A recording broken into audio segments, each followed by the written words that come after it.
ሙስሊም ነኝ። አዎ ክርስቲያን አይደለሁም ሙስሊም አይደለሁም እኔ ነኝ ብያለሁኝ። አዎ ክርስቲያን አይደለሁም ሙስሊም አይደለሁም እኔ ነኝ ብያለሁኝ። የወንድማችን መሐመድ ጥፋት ምንድነው ካላችሁ፣ ምንም ጥፋተኛ ሆኖ እየተቆጠረ ያለው በሃይማኖተኛ ነው። በእኛ ሀገር ማሰብ አይፈቀድም። ትልቁም የተሰራብን ስራም እንዳናስብ ነው። እንዳንነጋገር፣ እንዳናስብ፣ እንዳንጠይቅ፣ እንዳንጠይቅ ተደርገን ነው የተሰራ ነው በደንብ። ይህንን የሙሐመድ አሊ ቡርሃንን ቪዲዮ ሁላችሁም በደንብ አዳምጣችሁታል። ብዙ ሰውም ደግሞ በደንብ ተወዛግቦበታል። ነገሩን እንደ ቀላል የምናየውና ቀለል አድርገን የምናየው ጉዳይ አይደለም። ወንድም ተድላም እንደገለጸው ምንም አይነት ጥፋት የለበትም። ጥፋቱ ለምን አሰበ ተብሎ ነው ብሎ እንደገለጸው አይደለም። ጉዳዩ በጣም ትልቅና ከባድ የሆነ ጉዳይ ነው። ስለዚህ በመጀመሪያ በዚህ ጉዳይ ላይ ሙሐመድ አሊ ቡርሃን የተናገረውን ሰፊ ንግግርንም ማቅረብ አይጠበቅብኝም። የተለያዩ እስላማዊ ሚዲያዎች ላይም ሄዶ ደግሞ ለዛ ለተናገረው ንግግር ማብራሪያም ስለሚያስፈልገው ማብራሪያ የሰጠበት ሁኔታ አለ። ያንንም ደግሞ አቅርቤ ለእናንተ ማሳየት አይጠበቅብኝም። ቀርቦ የተናገራቸውና ያብራራቸው ጉዳዮችን ሁላችሁም ሄዳችሁ መለስ ብላችሁ እያቸው አንዳንድ ነገሮችን ግልጽ ያደረገበት ሁኔታ ስላለ ሁላችሁም እስላማዊ ሚዲያ ላይ ያቀረባቸው ነገሮች መለስ ብላችሁ ሄዳችሁ እያቸው። ለምሳሌ ዩቲዩብ ላይ ቢልኮር የሚል የዩቲዩብ ቻናል ላይ ቀርቦ የሰጠው ማብራሪያ አለ።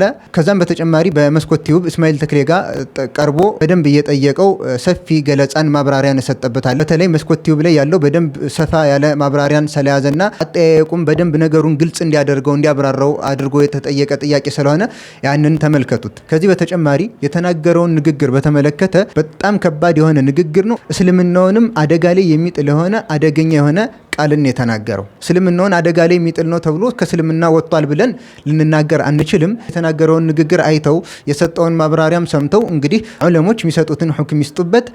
ሁክሙን በተመለከተ ለዑለሞች እንተዋለን። ነገር ግን የተጠቀመውን ቃል በተመለከተ እስልምናውን አደጋ ላይ የሚጥል ቃል ነው የተናገረው። ቃሉ አደገኛም ስለሆነ ጧሊበል ዒልሙም ጋር አሊሙም ጋር ጃሂሉም ጋር አጠቃላይ እስልምና እምነት ተከታይ የሆነ ሰው ዘንድ ትልቅ ውዝግብም ፈጥሯል። ስለዚህ እንደዚህ አይነት አወዛጋቢና በራሳችን በእምነታችንም ላይ አደጋ የሚያመጣብንን ነገር ለምን እንጠቀማለን? ይህንን ነገር መራቅ ነው የሚጠበቅብን። ይህም ስለሆነ ወንድም አሊ ቡርሃን ማድረግ የሚጠበቅብህ ምንድነው?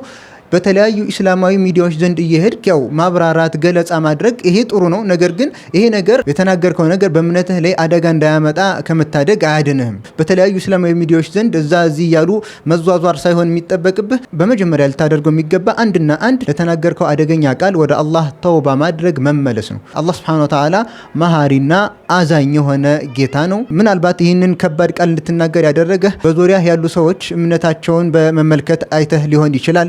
የተለያዩ ሰበቦች ሊኖሩ ይችላሉ። ምክንያቱም አንዳንድ ሰዎች እምነታቸውን በተመለከተ ከእስልምና እምነት ውጭ የሚከተሉ አካላት ዘንድ ሲሄዱ የሚናገሩት ንግግር ሁሉ ይቀየራል። ሀታ አላህ ሱብሓነሁ ወተዓላን በስሙ አላህ ብሎ መጥራት እስከሚያፍሩ ድረስ እዚህ ድረስ የሚደረስበት ሁኔታ አለ።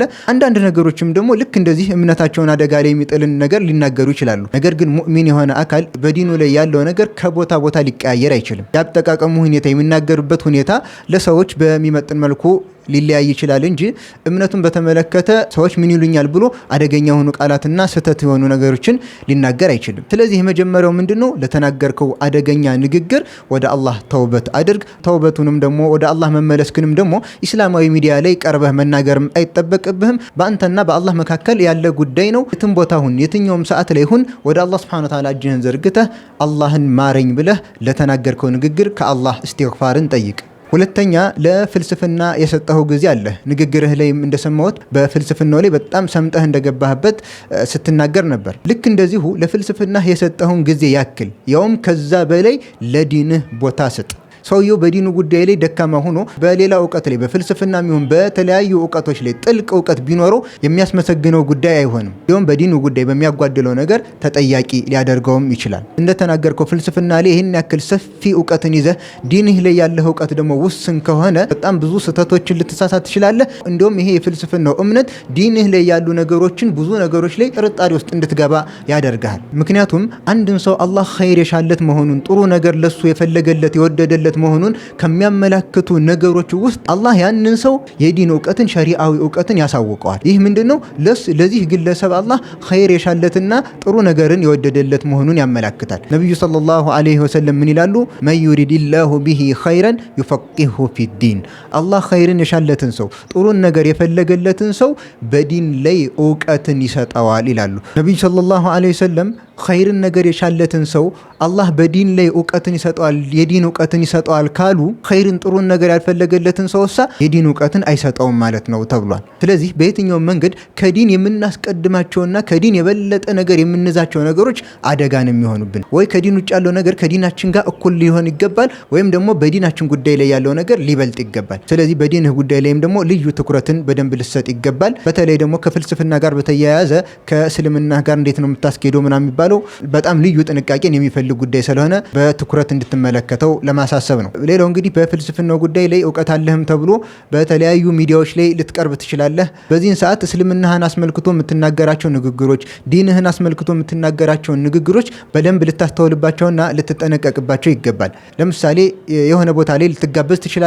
ያው ኢስላማዊ ሚዲያ ላይ ሆን ይችላል። እዚህ ቦታ ላይ ቀርበህ የምትናገረው ንግግር ቀርበህ የምትናገርበት ቦታ ላይ የተሰበሰቡ ሰዎች ከእስልምና እምነት ውጭ የሚከተሉ ሰዎች ስለሆኑ እነሱን ለማስደሰት እንዳይከፋቸው ብለህ የምትናገረው ንግግር ሊኖር አይገባም። በዲን ጉዳይ ላይ ከማንም ጋር እንዳይከፋው ቅር እንዳይለው የሚባል ነገር የለም። የምትጠነቀቀው አንድና አንድ ነገር የምናገረው ንግግር አላህን ያስቆጣል ወይስ አያስቆጣም፣ የተናገርኩት ንግግር ከሸሪዓ ጋር ይጋጫል ወይስ አይጋጭም የሚሉትን ነገሮች ብቻ ጥንቃቄ አድርገህ ልትናገር ይገባል እንጂ ሰዎችን ተመልክተህ ከዲንህ የሆነ የምትሸራርፈው ነገር ሊኖር አይገባም። በዚህ ምክንያት ነው የተለያዩ ውዝግቦች እየመጡ ያሉት። መግቢያ ላይም እንደተናገርኩት አንዳንድ ሰዎች ሙስሊሞች እንደዚህ አይነት ሚዲያዎች ላይ ሲቀርቡ ሀታ አላህ የሚለውን ቃል እንኳን ለመጥራት ያፍራሉ። ይሄ ትልቅ ስህተትና ነውር ነው። አልሐምዱሊላህ ማለት እንኳን እያፈረ ጌታ ምስጋና ይገባው ይላል። ሱብሃንአላህ። ይሄ ምን ያክል ዲናችን ላይ ደካማ መሆናችንን የሚያሳየው። በተረፈ የወንድም አሊ ቡርሃን ንግግር እኔ ሙስሊም አይደለሁም ክርስቲያንም አይደለሁም እኔ ነኝ የሚለው ይህ ንግግሩ የሰዎችን ትኩረት ለመሳብ ተብሎ የተነገረ ንግግር ነው ብዬ ነው የማስበው። ምክንያቱም ወንድም አሊ ቡርሃን የተለያዩ መጽሐፍትን ለረጅም ጊዜ ጽፏል። ብዙ ሚዲያዎች ላይም ደግሞ ለብዙ ጊዜም ደግሞ ቀርቧል። ነገር ግን እንደዚህ አይነትን ትኩረት እስካሁን ድረስ አላገኘም። እችን ንግግር ከመናገሩ በፊት ያላገኘውን ትኩረት ነው አሁን ያገኘው። ነገር ግን በእንደዚህ አይነት አወዛጋቢ ንግግር አደገኛ ቃላት በመጠቀም የምናገኛቸው ትኩረቶችና ድምጫዎች ለእኛ ምንም አይጠቅሙንም። በተለይ እንደ ሙስሊም እንደ ሙእሚን ስናስበው የሰውን ትኩረት ለመሳብ ብለን አይደለም የሆኑ ነገሮችን ልንናገር የሚገባው። እቺ ንግግር ሲናገር ሙስሊሙ በሙሉ ሚዲያ ላይ እንዲህ አለ ያው ትኩረትን ሳበ ማለት ነው። የተፈለገው ዓላማ ይህ ነው፣ ሌላ አይደለም፣ የሰዎችን ትኩረት መሳብ። ከዛም በኋላ ያው እኔ እኮ የፈለግኩት እንደዚህ ነው የተለያዩ ሚዲያዎች ላይ የቀረበ ትንተና ይሰጣል። ሰው ያንን ማብራሪያ ደግሞ እንደገና ያዳምጣል ማለት ነው። እንደዚህ አይነቱ ጨዋታ በዲን ላይ ቢቀር በጣም መልካም ነው። እንዳጠቃላይ በየትኛውም እውቀት ላይ ጥልቅ እውቀት ይኖረን፣ ያ እውቀታችን በሸሪዓው እውቀት ካልተሸፈነና ካልተገደበ ለእኛ ምንም አይነት ጥቅም ሊኖረው አይችልም። እንደውም በእኛ ላይ አደጋን ሊያመጣብን ይችላል። ለዚህ ምሳሌ መመልከት እንችላለን። ሰፊ እውቀትን አላህ ሰጧቸው፣ በእውቀታቸው ላይ ደግሞ ያጠመማቸው ማለት ነው። ለምሳሌ አላህ ቃሩንን በተመለከተ ምን ይላል? ኢነ ቃሩነ ካነ ሚን ቀውሚ ሙሳ ፈበጋ አለይህም። ቃሩንን በተመለከተ አላህ ቃሩን ከሙሳ ወገን ነበረ፣ በእነሱ ላይ ድንበር አለፈባቸው ይላል። ከዛም ለቃሩን አላህ ሰፊ እውቀትን ገንዘብንም ሰጥቶት ነበርና ቃሩን ኢነማ ኡቲቱሁ አላ ዒልሚን ዒንዲ፣ ይህንን የተሰጠሁት እኮ ከኔ በሆነ እውቀት ነው ብሎ የአላህን ጸጋ ወደ ራሱ ሲያስጠጋ አላህ ሱብሓነሁ ወተዓላ ከባድ የሆነ ቅጣትን ቀጠው። ፈኸሰፍና ቢሂ ወቢዳሪሂ ልአርድ፣ እሱንም ከሱ ጋር የነበሩ ሰዎችን ወደ ምድር አላህ አሰመጣቸው። ቃሩን ገንዘብ ነበረው፣ ቃሩን እውቀት ነበረው። ነገር ግን ገንዘቡ እውቀቱ ጠቀመው በጭራሽ። እንደውም የአላህን ቅጣት አከናነበው። ስለዚህ አሁንም የትኛውም እውቀት በሸሪዓ ልጓም ካልተለጎመ ትልቅ አደጋን ሊያመጣብን ይችላል።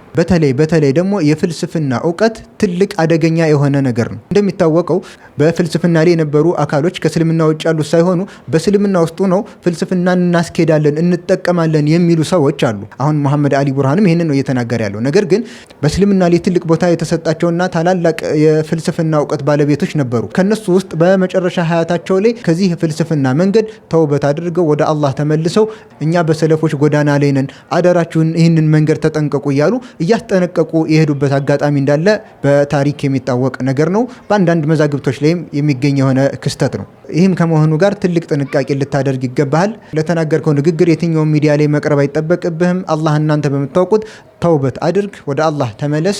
የምትናገራቸውን ንግግሮች በፍልስፍና ሚዛን ብቻ ሳይሆን በሸሪዓ ሚዛን መዝነህ ብትናገር መልካም ነው። በራስህ ላይ በእምነት ላይ ከሚመጣም አደጋ ትጠበቃለህ። ሙስሊሙንም ደግሞ ከማወዛገብ ትድናለህ። አላሁመ አሪና ልሐቀ ሐቀን ወርዙቅና ኢትባአህ ወአሪና ልባጢለ ባጢለን ወርዙቅና እጅቲናባህ።